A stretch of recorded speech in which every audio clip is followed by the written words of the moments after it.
this is the way. I've never been good with directions, but maybe it is. This way, that way, I don't care, as long as there's toys involved.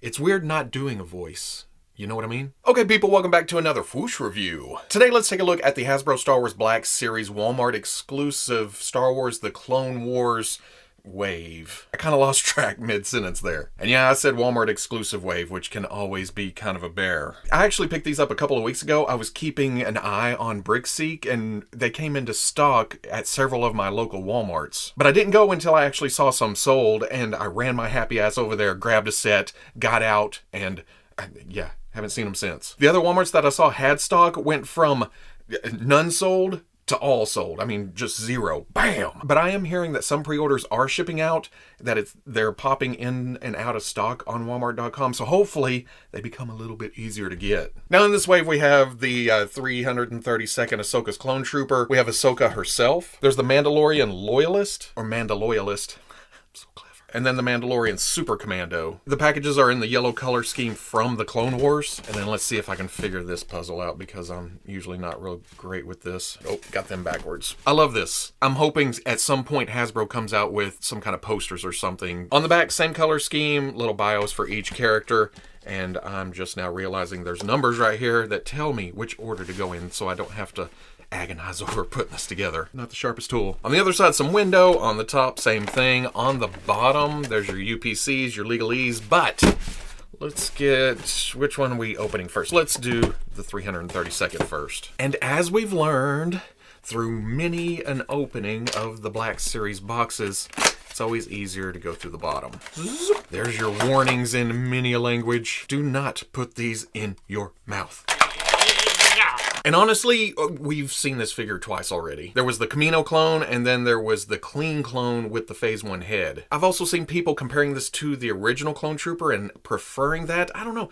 This new clone, it cuts such a good silhouette. It feels more natural, like an actual guy in a suit of armor. It has its problems, but I don't know. Overall, I prefer this one. I have come around to the side of the people complaining about the shoulder pads, though. You can bring the butterfly forward a bit to help it fill out, but I've seen customizers use bigger shoulder pads here, and it just looks better. The upper body does slope a bit, and with the bigger shoulder pads, it adds some bulk to it. And then, of course, there's the problem with the clones and the stormtroopers, where they've started to put this unpainted head underneath, and sometimes it's glued in a position that warps the helmet. You can see with this one, it's kind of kicking this way. This side's lower, this side's higher. And again, on Instagram, I've seen where people heat it up, pull the helmets off, put it back on, and it straightens it out a bit. But it's something to look for in the package. Like I've said, we've seen this whole setup before. The only really new thing to this figure is the paint job. And I like how it's rough on the blue, like it was applied really quick, or this trooper's seen some wear and tear, some chipping to the edges of the shoulder pad. There's a rough stripe running around the wrists, 2 stripes running down the leg, and then under the knee pad a bit. I don't really like thinking of it as wear and tear because of the sheer bright white to the rest of the armor. It's a weird contrast. So I like to think of it more as this was hastily painted. But I know that's definitely true for the helmet, and while I like this design, and again, Hasbro did a good job of making it just feel haphazard, just thrown on there, when it comes to the Black Series, I've gotten used to them kind of upping the realism to these. So this being just completely rough, I wish there was, like, they had thrown a stencil on there. It's still supposed to be rough and scuffed and everything. You know, kind of like this. There's different levels of roughness to it. I feel like I'm not explaining it right. This almost feels too rough. And again, I understand it's supposed to look like that. Before you go down to the comment section and go, hey, stupid, it's supposed to be rough. Yeah, I know that. I don't know. I'm going to go back and touch up the visor, though, because right there, you can see the white kind of drifting into the what is supposed to be black parts. Articulation, there is a dumbbell joint at the top of the neck going up into the head, and then a ball joint going down into the body. So there's some up, down. It likes to kick back to almost neutral position, but there's a little tilt. Swivel, butterfly joint going forward and back. The shoulder pad is attached at the bottom. It's a rubbery piece, so if you lift it up, the hinge at the shoulder can come up past 90. It rotates around. We've talked about this a couple of times. The shoulder pad is attached in the back, but it's a loose band going around the front, and that is a hinge and swivel there. When you bring it up, it does come past 90, but it pinches on the plastic there. Then that swivels. Very nice hinge for a weapon holding hand, up and down, and then that rotates. Ball joint mid-torso, some nice hula hoop action for a clone. Ball coming out to the hip, comes up to here, the armor starts hitting. If you rotate there, you can keep coming to almost 90. Back, out, not terrible. Then there's a swivel at the thigh, very nicely hidden behind that armor. Hinge and swivel at the knee comes up past 90. Again, that's loose, it'll ride up, but it doesn't pinch like the elbow does. Or, well, maybe it does, just slightly. Hinge at the ankle goes back, forward, and then forward-facing pin for rocker. For accessories, the clone comes with a rifle, but with these new releases, it is a more rigid plastic. It doesn't want to bend nearly as easy as those old ones. And then it comes with a blaster. Everything I just said about the rifle, same thing goes for this. No paint to either of them, it's more of a shiny black plastic. Put them in the hand, you push, you twist. And because of the smoother articulation with the new clones, it's just easy to put them in a gun-wielding position. I also feel like they stand up way easier than the old clones. Boom. The 332nd stands at 6 1/8 to the top of the ridge on the helmet. And then here he is with that Camino clone that he shares the new body with, and the older version of the Hasbro Star Wars Black Series Phase 2 clone. The bowed legs, the lankiness, the small torso, to me, there's no comparison. Next up, let's do the Mandalorian Loyalist. Mandalorian Loyalist, Mandalorian Loyalist, Mandalorian Loyalist. It's almost too easy to open it this way, you know? A lot of empty space up top, too. I don't know why that stands out at me. Give me the blaster. And getting this out, messing around with it, I like it more than I thought I would, but I don't like it as much as I should. To get it out of the way, it is about 87% reuse of Jango. Same torso, same crotch piece, same hips, same knees, same shins, same feet, same gauntlets, same hands, and that goes for both sides. But for the Loyalist, or well, can I call him a Death Watch? I feel like that matches that design better. But there is a new helmet. It's about the same size, even though there is no head sculpted up under there. It's missing the rangefinder, and it feels just slightly different. Oddly enough, and it took me a minute to figure it out, but there are new shoulder pads. It's the same idea, but they are just slightly different. Same arm underneath, and if you would have asked me if I knew that Jango's shoulder pad was a separate piece from his arm, I would have said no, that's all sculpted together, but they just swapped it out. Different belt, then there's new thighs, which I think makes the biggest difference here. They made it more accurate to the source. And using parts of Jango, it's unavoidable to bring the animated style into the real world. It ups that lifelike quality to it. The punched-in sculpt detail to the edges of the armor, and then the wrinkles to the cloth parts. The scuffing of the paint, it's the Black Series formula. But there's always been that problem with the Jango Fett figure that it's a bit squat and a bit wide. And looking at it like this, I feel like the torso is almost too short, or the crotch is too high. The legs are too long. There's something with the proportions here that just bug the hell out of me. I wonder what it'd look like with a little added height, so the hands would come up to hip level. That, and again, the helmet seems a bit large, even though, yep, there we go. There's no head up in there. Also, that original figure is from before Hasbro started experimenting with the hips. In recent years, they've gotten better about not having so much gap here. You can tell that this figure is based on a figure from several years ago. Also, if you have that original Jango, you know to watch out for these cables running to the gauntlet. They're attached on both sides of a joint, so when you articulate that, it does tend to stretch. They did give the swivel above that so you wouldn't stretch it going side to side, which is a good thing. Same thing on this side. Woo. Elbows are hindered. But speaking of articulation, like I just showed, there is a ball joint at the top of a hinge in the neck. Can look up, can look down. Some tilt and then swivel. Shoulder hinges up to almost 90. Swivels around. Swivel at the bicep. Oh, and then hinge and swivel at the elbow. Doesn't come up to 90, but that actually swivels in there too, but because of those cables. Side to side hinge on a weapon holding hand. Again, older figure. Not a lot of movement to that ball joint. It's just too tight. I figure it's somewhere up here. The torso just gets in the way. Ball coming out to the hip, can come up to 90. Back, out, no, not great. Swivel at the thigh. Double knee, oh, I haven't done this yet. That wasn't the joint, that was my finger. Oh yeah. Hinge at the ankle goes back. Forward armor gets in the way, and then forward facing pin for rocker. For accessories, the Loyalist comes with 2 of these pistols, and we have seen these before. They are Sabine's pistols. The hand is a little stiff. You gotta get in there, you gotta push, you gotta twist. Seems a little small, but works for the character. But they've also sculpted holsters into these new thighs. On the left side, not much problem. It gets really, really tight at the bottom, but there's something to the right where it gets tight there. And as you push, it wants to bulge out. So I have to do some digging, see what's down there. And then he also comes with, of course, a jetpack. And it's just reused from the original Black Series Jango Fett. 3 pins, plugs in very tight. But just like Jango, as soon as you put the jetpack on, it becomes a bit back heavy. Of course, you're not going to fall down now. Trust me, throughout the first of this, it was wanting to fall back. But before getting to size and comparisons for this, let's look at the Mandalorian Super Commando, because essentially the same figure. It's Maul. It's chaos. Let's do this. That's the way a Sith Lord would do it. No patience. Just ripping it the hell out of the package. Get it back in.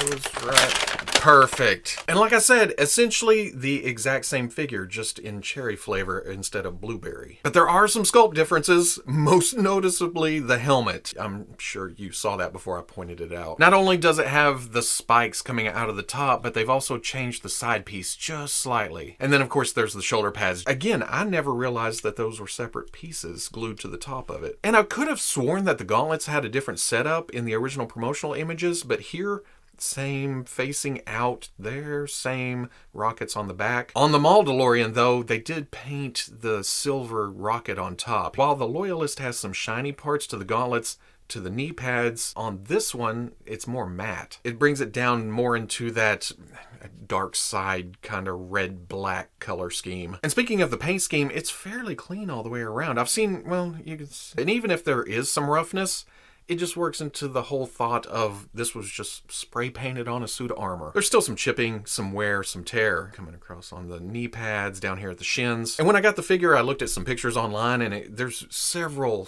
different designs for this. And it did find an unnamed Super Commando on Wikipedia that matches this design fairly close. But I still have the same problems with it. I feel like the torso, if it were thinner and taller, it would just fix everything, or at least most of the problems I have with the proportions. I'm not going to do the articulation here since I just did it for the Loyalist, and this is essentially the same figure. But for accessories, it does come with the same jetpack, same sculpt. It has some red to it, but that more matte silver dark color. And then again, 2 reused Sabine Wren pistols. Does get stuck in the same place, but this one I can go all the way down. What do we have going on the left?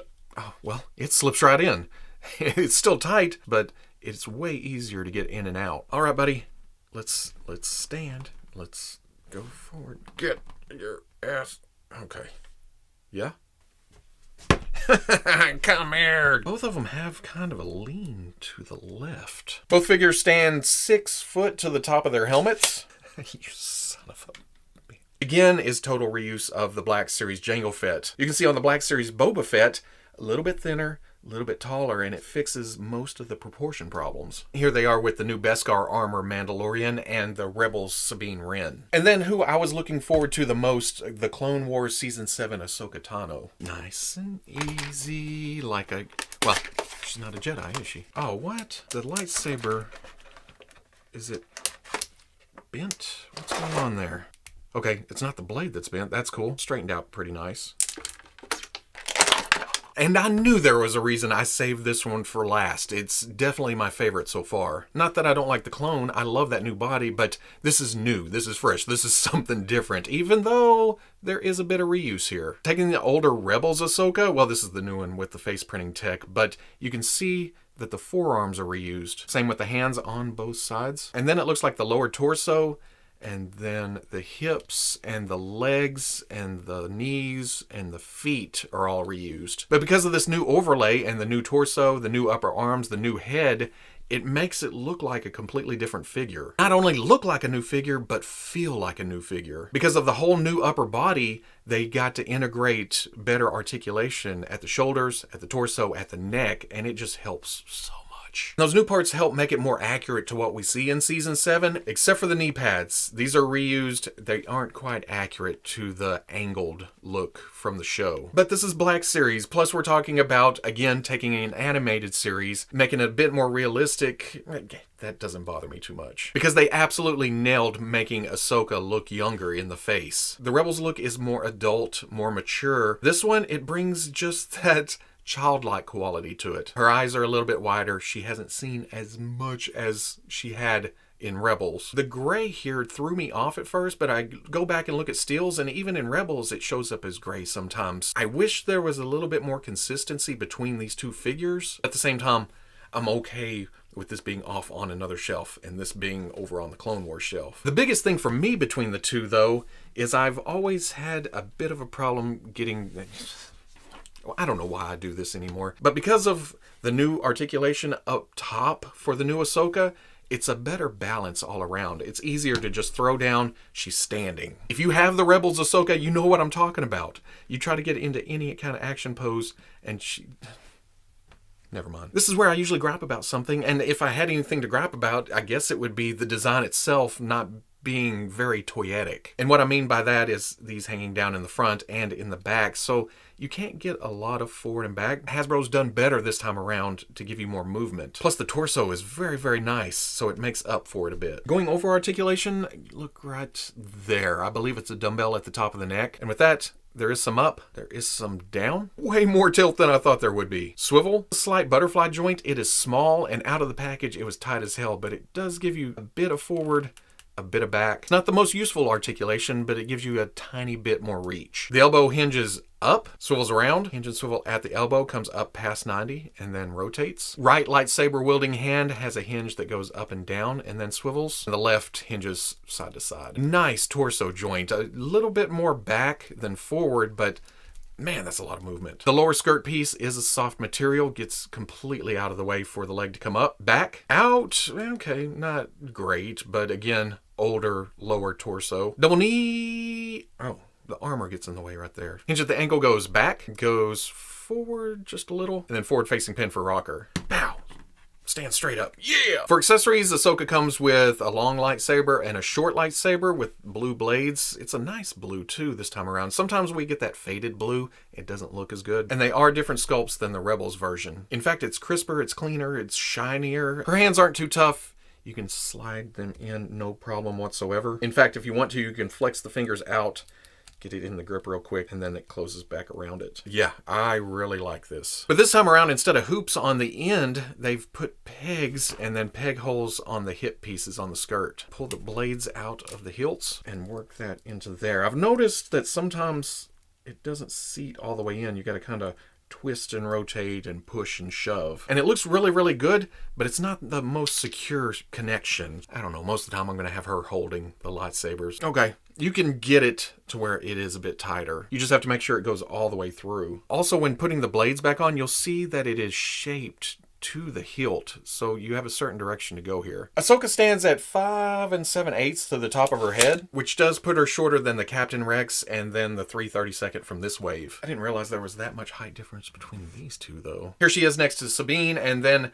well, actually, she's about the same height as her older self from Rebels. So at the end of the day, I really like this set, some more than others, but I can't overlook the fact that they made Army Builders exclusive to one store. Because I may want another Death Watch, and I guess another Super Commando would be cool, but I'm going to need a couple of more 3/32. They're just meant to army build. Like I said earlier, not everyone likes the new clone body, but I dig it. I feel like it's just more natural. But after getting a new clone body and a new Stormtrooper body, I wish they had thrown us a bone with a new Mandalorian body. They're kind of disappointing. But Ahsoka, completely worth it. She is definitely my favorite here. And yes, even though she reuses parts, they updated the proper parts. Like I said with the Mandalorians, if they had done something with the torso, they gave new shoulder pads, they gave new thighs. If the torso was just tweaked a bit, it would have fixed so much on these guys. And, well, maybe the ankles. They need a bit more range. Ugh. Again, it's a shame these are Walmart exclusive, but